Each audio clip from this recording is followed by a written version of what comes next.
What is up, everybody? Welcome into the Fantasy Tap. It is Fantasy Tap Bets time, Week 3 NFL edition, and we've got Bookie Beater Brad, per usual, and the Bookie. What was your nickname again, John? It was the Pleaser. The Bookie Pleaser John. Bookie Pleaser John. And these nicknames are really sticking. Yeah, especially after week 2. Where I think, John, what was your record in week 2, Mr. Pleaser? Hey, hold up. Everyone needs to calm down. Me and Mike both have the same record here. I went 2-3 this week. I went 2-2 week 1. I'm 4-5 on the season. We're not that bad. And I've taken some crazy ones. You know, I took one. I had the Chargers Cowboys, but I gave that one to Mike, and I took Miami +3 this weekend. And obviously with what happened, we can't chalk that up on my fault. No, there's no way that we could have expected to go down to broken ribs in the first quarter of the game. I mean, that was literally as soon as our asses hit the seat. Yeah, seriously, that was a long game to watch. Yep. Yes, it was. I'm just glad that I had a much better week than the Miami Dolphins did last week. Week 1 didn't start off too strong. Went 1-3 with week 1, but last week came back with a vengeance and went 4-1 to crush the bookies this last week for an overall record of 5-4 going into week 3. So let's keep it going. Let's go. John and I are both 4-5. But like I said, that's why we bring Brad on, because John and I, we just like to we do this for fun. Brad does this for a living. Could do it for a living, but he doesn't actually. But it's my side job. Yeah, there you go. So October 15th, boys.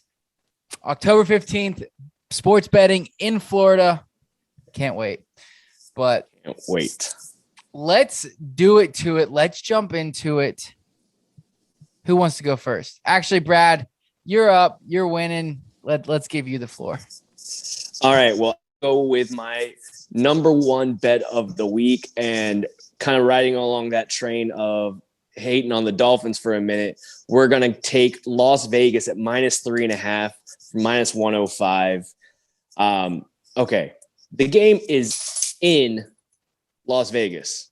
Okay. We just saw Las Vegas go to Pittsburgh and beat up on Pittsburgh. Obviously, big Pittsburgh fan. It was a crushing defeat for me.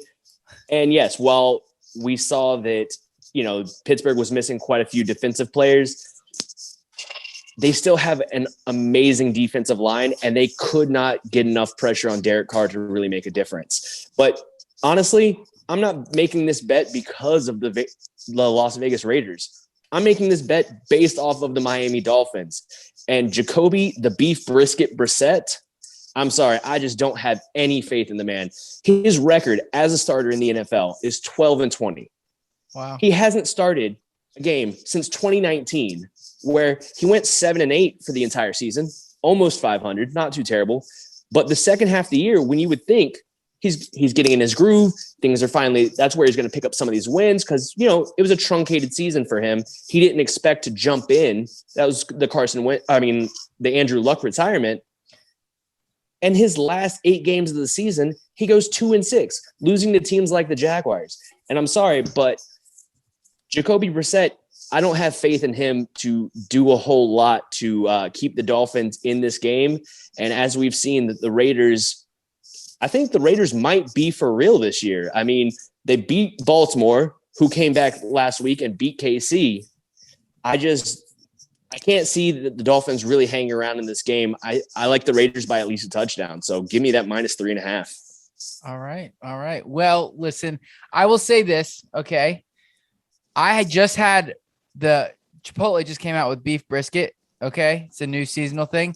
I just had some. So beef brisket's going to lead the Miami Dolphins to a win, baby.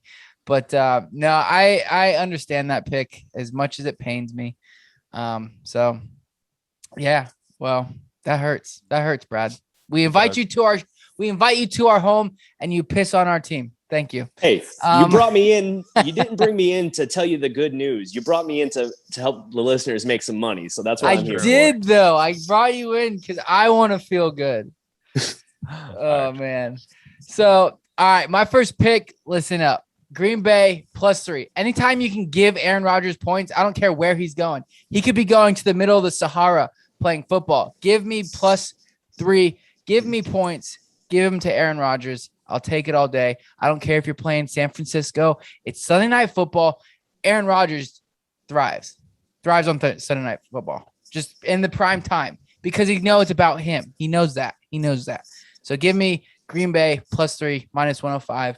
Lock it in. I love this bet because you know what? When it all boils down in the NFL today, what's it all about? It's all about the quarterback. And anytime you can give me the league MVP from last year, I don't know if we all forgot about that, but the guy played his best season possibly of his entire career this last year. And now he's going on the road and he's getting 3 points. Yes, sign me up all day for Green Bay. Whoop, whoop. Yeah, I'm gonna have to agree with you as well. I think Thanks, Green John. Bay definitely just gets the win on this. So the +3 is just a little extra cake. I thought about going money line, but I was like, yeah, I'll take the points. Yeah, I think you're being smart there. I like it there. At least gives you a little bit of play in case it turns into a close. I'm gonna do the opposite of you. I'm gonna take a risk out there. I'm actually gonna take the Bears for +7. And I do feel like it's a little risky. When I originally picked this bet, it was at +7.5, and I liked having that extra little buffer there. But at +7, I do think that playing against Cleveland this week, even though Justin Fields is starting, he gives you that wild card ability to say that, hey, there's a chance that he might even win this game. And if he does start playing poorly, I think there's going to be a situation where it's just a very low scoring, very slow game. And in that situation, it could be to where they just aren't able to clear that full touchdown lead. So I like my space there. So with that bet, that was one of the ones I've definitely been watching. Obviously, that game opened at Cleveland -9.5. It's been bet all the way down to 7. At 7 for me, it's a lay off that bet. I'm not going to really touch that one, but I will offer this.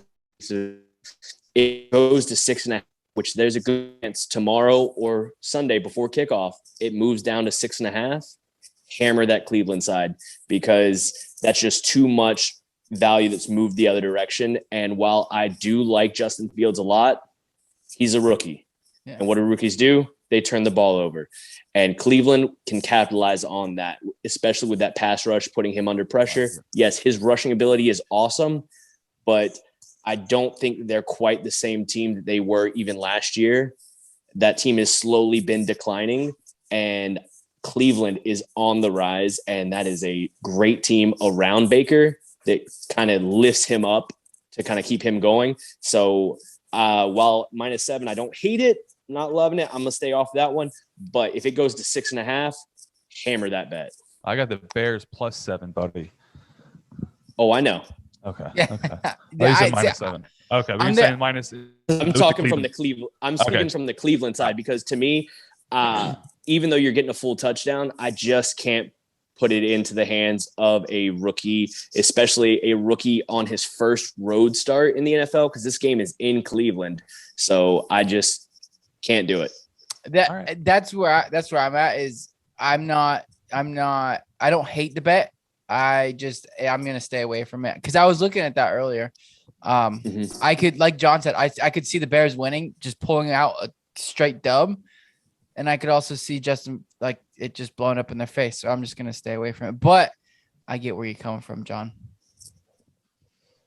All righty. So that's back around to me. It's back down to you, Brad. All right. So my second bet of the week, I am taking the Tampa Bay and Los Angeles Rams game, and we're betting the over on 55. Now, yes, I understand that 55 is a lot of – it's a full Sammy Hagar. And while technical difficulties, and while I normally kind of get a little worried about the line being that high, both of these teams are on absolute fire. Tom Brady, I don't know if you guys remember from week 1 when I called him my MVP for the season. Man's already thrown for 9 touchdowns in the first 2 weeks. The Bucs are averaging over 35 points a game through the first 2 weeks. And the Rams, they're averaging over 30 points a game through the first 2 weeks.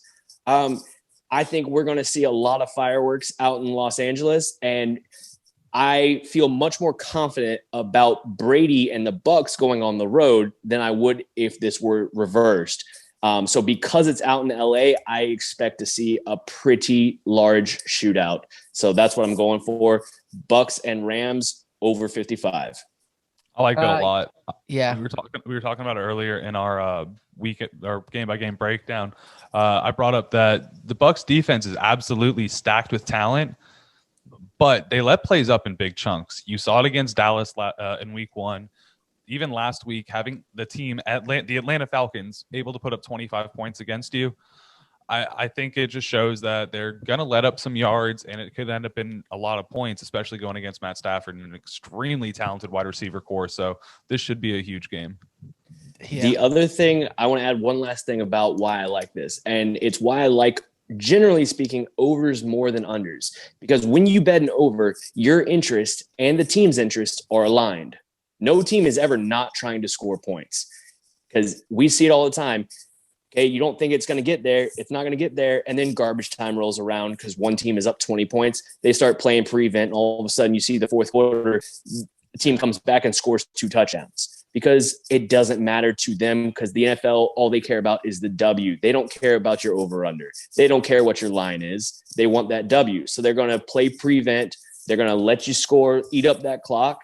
And when you are betting that over, your interest and the team's interests are aligned, and that's something I always like. Yeah. I like it.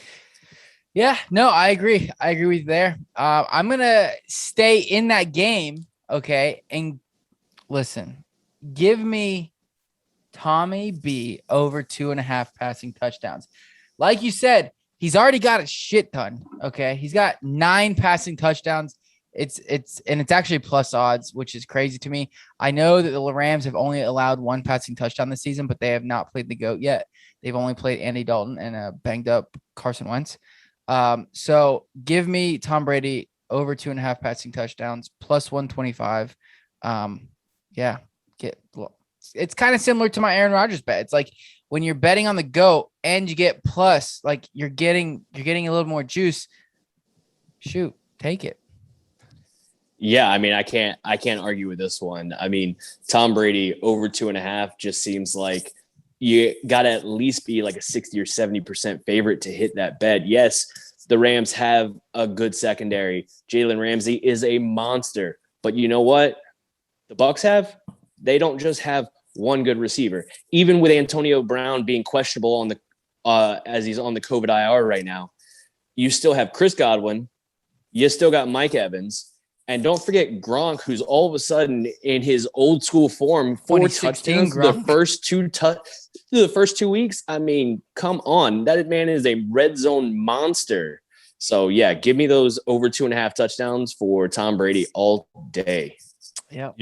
Tommy looks like he's going for that record. Definitely don't think that 2 touchdowns is going to stop him. And then he's not Jameis Winston, who's just going to show a flash of 5 touchdowns one week and then blow up in John's face, not hitting John's bet of 2 touchdowns. I trust Brady a lot more than that, so I'm gonna follow you along on that. I'm gonna go, and you guys are probably gonna drag me for this, and I just think it's gonna be like you mentioned before, Brad. It's gonna be one of those situations where they're playing for the win. No one cares about the lines, and I'm taking Miami, Las Vegas over 44. I think it's a low number. Obviously, that would mean that Miami needs to put some points up against them. But I do think that there's a situation where the game could stay close. And in that case, we could see Jacoby Brissett just handing the ball off to Myles Gaskin and letting him break big ones, taking some deep plays on Will Fuller and Jalen Waddle, and then Derek Carr obviously having more than enough offense to be able to put points up against the Dolphins. So I think 44 is definitely obtainable. I don't hate the 44 because that number has, come down quite a bit. It's not a really high number whatsoever. So it's definitely doable.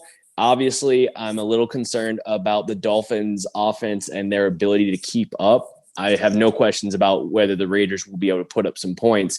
But I think one thing that helps out John's bet on this side is Brissett reminds me a lot of Flacco in one aspect. Okay. Joe Flacco is very famous for launching these deep bombs. You got your receiver 50 yards down the field, and he likes to throw it 40 yards.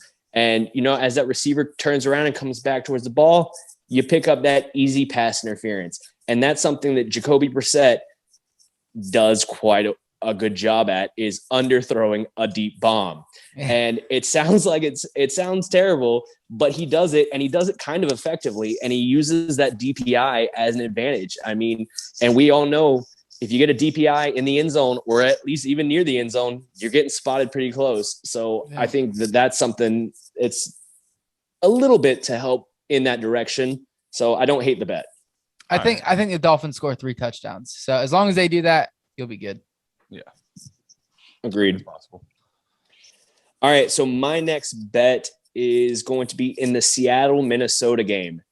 And I'm not taking Minnesota. Give me Seattle -2. This line is completely mispriced, in my opinion. I do not understand. Yes, I understand that Seattle is on the road and going to Minnesota.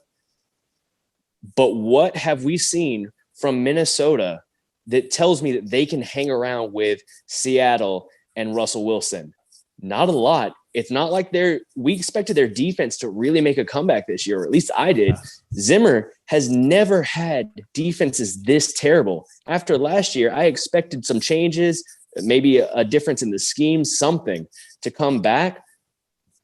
But through 2 weeks, their defense looks atrocious.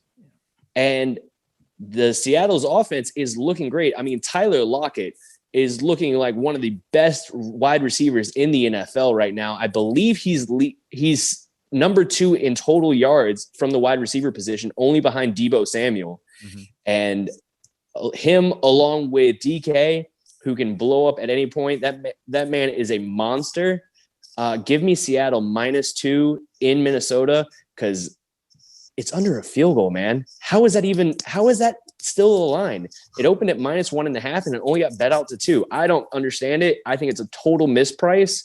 And when you find a misprice that you don't understand, you got to jump on that value. Absolutely. I really think it comes from them this weekend playing up against the Arizona Cardinals and losing by 1 or whatever it was. So I think that's why. And I think that Minnesota played their hearts out and still couldn't get a W against a worse team, in my opinion. So, or at least a comparable team. So I like that. I like that a lot. My next one is interesting. Talking about the Cardinals again, or speaking of the Cardinals, Jags and Cards over 51.5. Here's why. Obviously, you've got Kyler Murray right there, baby. He is putting up points. He is, at this rate, he's probably, him and Brady, I think, are going to battle out for MVP if they both keep playing at this level. They're against that Jaguars defense. The Arizona Cardinals are going to put up points.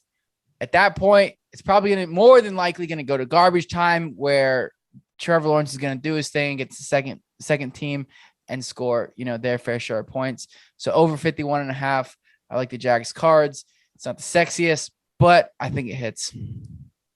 Hey, like I said earlier, what you just pointed out, the Jags coming back and making those garbage time points, it's your interests and the team's interests are aligned, and that's a big sticking point for me. So I definitely really like this. And it's not like Jacksonville has any form of a defense. And it's not like even if they did have a defense, they'd really have a chance of slowing down Murray and the Cards, because they are just playing lights out. I don't know who took over for Cliff Kingsbury, because I don't think it's him calling the plays anymore. I know he's still actually calling the plays, but my God, he's like a whole new coach this year. He doesn't seem to be hindering Kyler Murray so much as he was last year, putting him in terrible situations. So I don't hate it, because I just think the Cards are just going to throw up so many points on that just horrific Jaguars team. Yeah, I'm a little hesitant on it, but I do think that it's completely up to the Jaguars to respond scoring points. The most they've scored so far this year being 21, and then last week, and that was against Houston. Last week against Denver, only able to put up 13. So as long as Arizona can continue to put up 35 points plus a game, there's a really strong chance for it. So But it'll be done on their back. Putting your fate in the hands of the Jacksonville Jaguars just scares the hell out of me. Yep. I mean, that's definitely terrifying, but you got to remember, they have the chosen one. They have Urban Sunshine Meyer? himself. No, Oh. Urban's going to have a heart attack halfway through the season, retire, go back to college, something. I don't know. USC, baby. But they do have Sunshine. And you know what? We can't forget that Trevor Lawrence, he's been the number one overall pick since he was in high school. I mean, the kid is amazing. Yes, he's had a bumpy ride. His coach is Urban Meyer, and he's playing for the Jaguars. We knew it was going to be bumpy, but he still has such an amazing talent and is such an amazing talent himself that I think that it's definitely got a real possibility to hit this one. All right. So I'm going to play this one safe. I like big numbers. This is going to be my teaser pick of the week. I've got the Jets plus 16.5 and Atlanta plus 9. Jets, obviously, 16.5 points. There is a world they lose by more than 17 points. It shouldn't happen, but it's real. But it's not going to. That's the key here. It's the key every week. And then giving Atlanta that 9-point spread, I think, is enough to where I don't expect Atlanta to be winning many ball games this year either.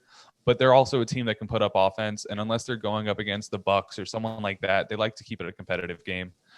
So this week, I do think that 9 points is within a safe place. So give me that teaser. It's a minus 120 right now. So that's fairly solid in my opinion.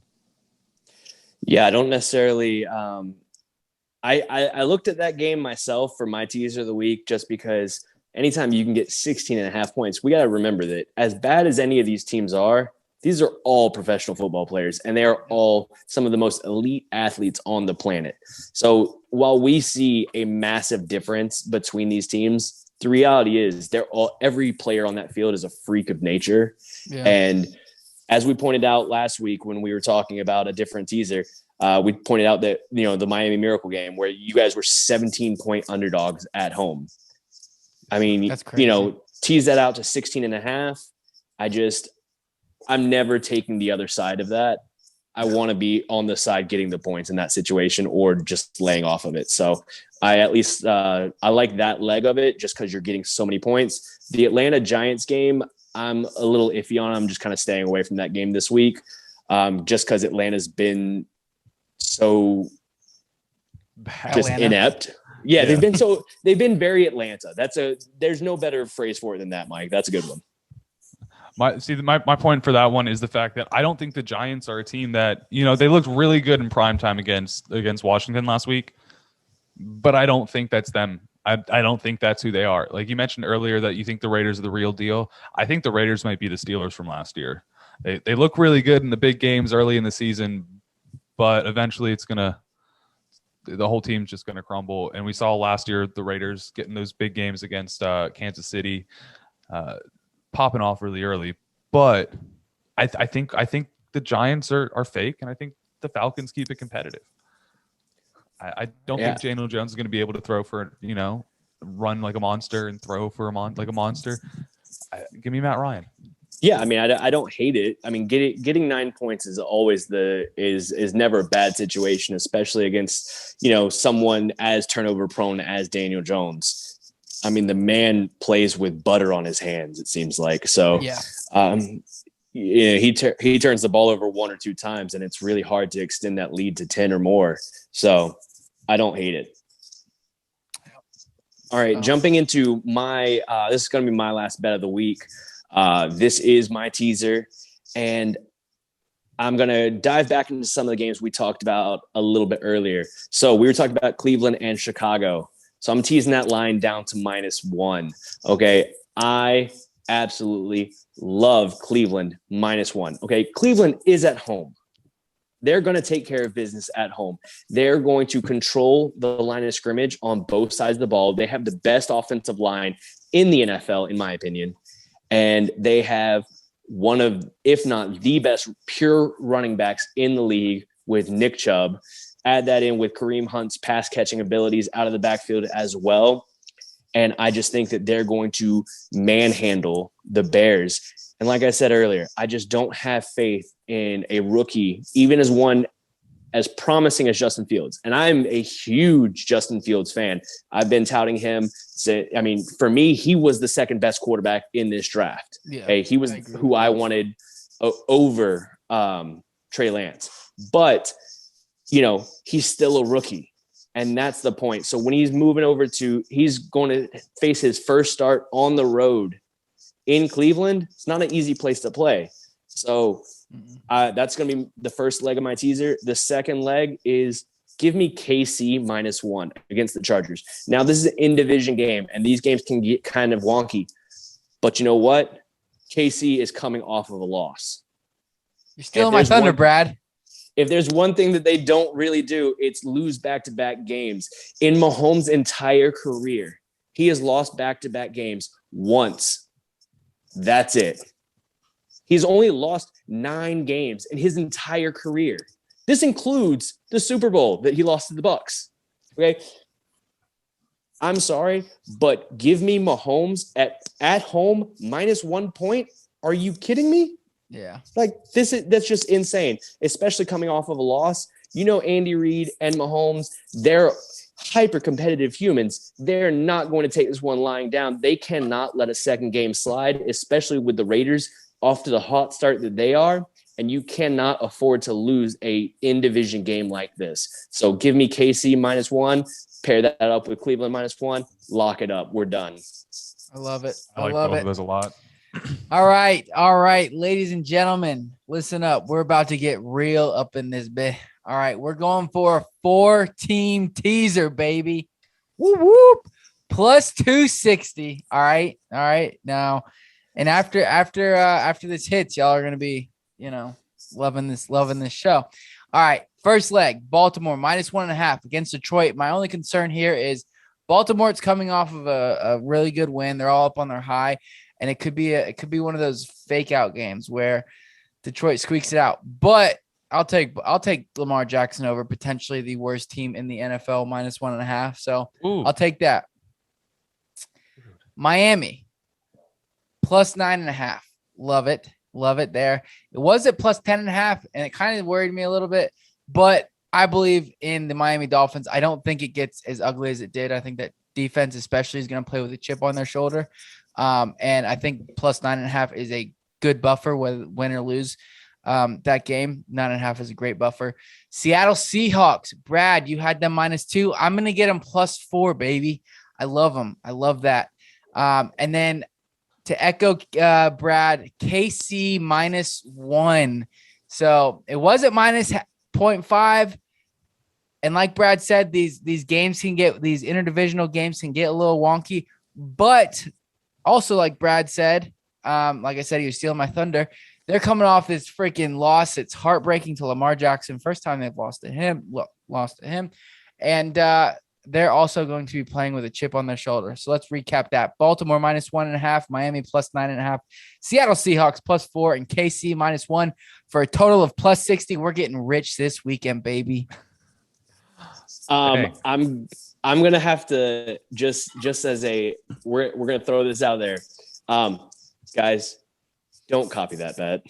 As much as I like some of the legs of that, the problem with teasers is that if you push on any one leg of the teaser, you end up in a bad situation. It's a loss. Okay. So anytime you're going to tease something out, try and stick to those 2-game teasers and try and make sure you're hitting through those key numbers. Okay. Now Mike is hitting through a lot of those key numbers. And so that's really important. He's getting there. I do like the tease of Baltimore down to 1.5. I worry about the letdown spot after such a big game against KC, but it's Detroit. And Detroit's going to Detroit. That's what they do. I mean, you go into that city, if you can call it a city still, and there's just a cloud that hangs over you. I've been there once. Really have no desire to go back again. Ooh. Is that cloud hanging over you? I can see it still, a little bit of the haze. It's a rough one. It never leaves you. It just doesn't leave. But so that one is the one that gets a little iffy for me. Miami +9.5. Don't hate it. Liked it a lot more when it was +10.5 because you're getting through that 10 number, and that's pretty key. But honestly, add Kansas City -1 to every teaser leg you're going to throw in. So if you find 2 other legs that you really like, then I don't have a problem throwing in that one as your third, because my God, KC, that's just the spot for me this week. So while I advise never to try and do a 4-teamer for the teasers, because you just don't generally get the payoff that you really need, I don't necessarily hate this one because the pieces kind of line up pretty well. I was going to say everything's very obtainable, more likely than not like essentially attainable. So even though you need a lot to happen, it's still plus 260. And if everything has a good chance of hitting, that's more than doubling your money there. So gonna have to agree with it, and I like it. And you could play a half a unit if you want on that too, which is nice. Yeah. That's true. You can always, especially if you're going to do one of these longer odds bets, like even if you're hitting a multi-team parlay, hitting a 3 or 4, trying to hit a 3, 4, 5. I've seen people hit 6 and 7 teamers. I mean, we've all seen the craziness happen. I've hit 6 and 7 teamers. We all make drunk bets, but I definitely don't necessarily hate it. But the teasers, that's the only issue I get with it, is because you're moving the points around that you don't normally get the same payout. You're trying to hit 4 games and you're only getting 2.5 to 1 essentially. And so that's the only thing that's a little worrisome, but hey man, we're also here to have some fun. That's true. Right. It's true. Let me finish this up for you guys. My last thing, I'm actually going to give you guys a straight parlay, and I'm going to take New Orleans going up against the Patriots +3, and then I'm also going to take the Titans -5.5. Now, New Orleans, I definitely think has a possibility to win this game, in my opinion. I don't see New England being a team that's going to be putting up a lot of points against them. And after watching New Orleans versus the Green Bay Packers 2 weeks ago, I know that their offense can move efficiently. And last weekend was just not a great look for them. So with the +3, I like the extra points there. Just give me a little bit of a cushion in case it's a close game. And then Titans -5.5. I just think the Colts are going to have a very, very rough week this week. Carson Wentz was at practice today, so we don't know who the quarterback's going to be. Darius Leonard's just coming off of an ankle injury. Paris Campbell was hurt throughout the week. Zach Pascal was hurt earlier in the week. Glasgow, their offensive lineman, is going to be out this week. I believe he's on IR now. So I just think that it's going to be Tennessee's time to score more than a touchdown ahead. All right. Yeah, to piggyback onto that, man. I mean, clearly the rest of the big betting community agrees with you, because that line opened at 4.5 and it's already bet out to 5.5.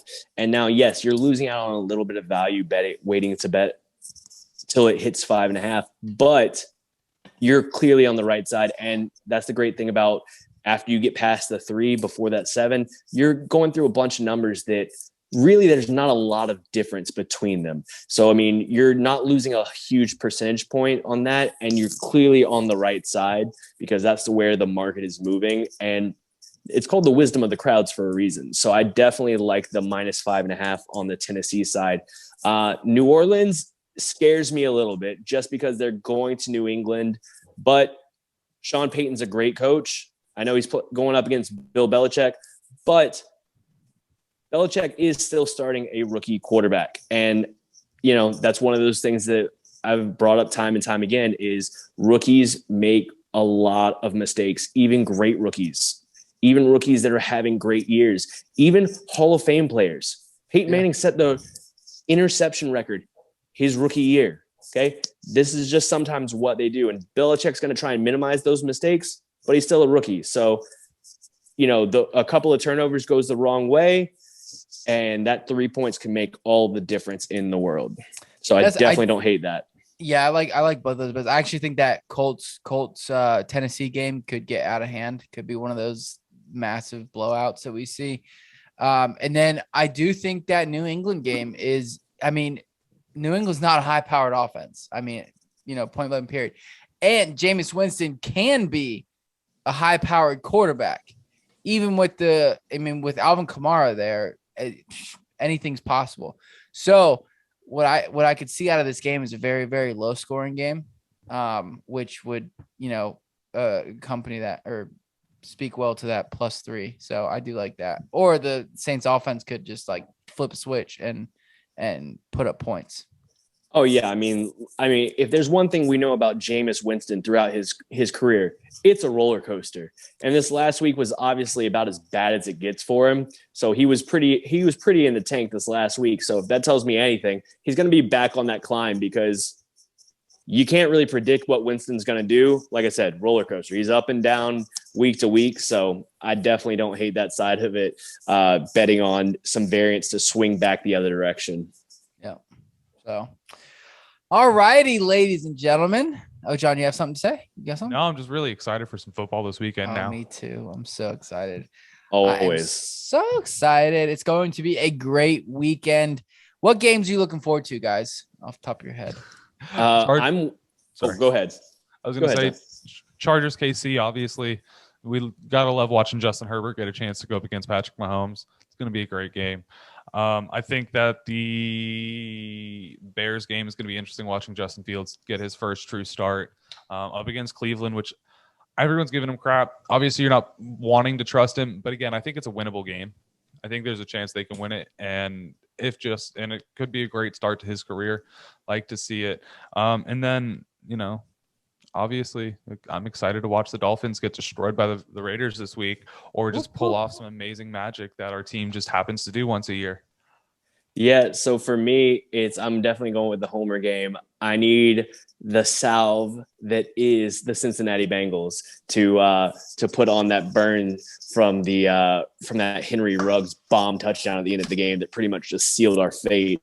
And so I'm really looking forward to just beating up on Cincinnati and making Joe Burrow run for his life, because if there's one thing Cincinnati doesn't have, it's an offensive line. And Steelers, even if TJ Watt misses the game, which he's still questionable for the game, that defensive line is a monstrous unit and they will eat Burrow alive. So I'm just really excited to kind of get back in the groove and beat up on a divisional opponent. But I am also really excited to see Justin Fields with his first start. I'm still counting down the days till we can see Trey Lance in that Shanahan scheme. So I can't wait to see that someday, but we'll settle for some Justin Fields in Cleveland, see how he does. Yeah. Yeah. So, I mean, to be honest, I'm looking at the slate and there's really not a game I hate. Like, there's not like, oh man, I'm not going to watch that. Even the Jets Denver game, I'm excited to see how Teddy Bridgewater does.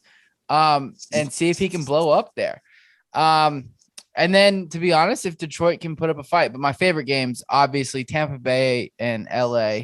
Dolphins, of course. That's without being said. But Tampa Bay, LA, Green Bay, San Fran, and kind of weird, but Philly and Dallas on a Monday night. I think that's going to be a fun one, too. Don't be shocked if we see Cincinnati get that dub this weekend. I don't know. I mean, don't bet on it. Don't bet on it, but don't be shocked. Right. I mean, I won't be shocked just because Pittsburgh's offenses look so anemic, and it's just, as much as I love the man, he's been the quarterback for most of my life. I love me some Big Ben. He just looks like he doesn't have it anymore. And it looks like it's about time to hang up those cleats. I mean, it's not his fault.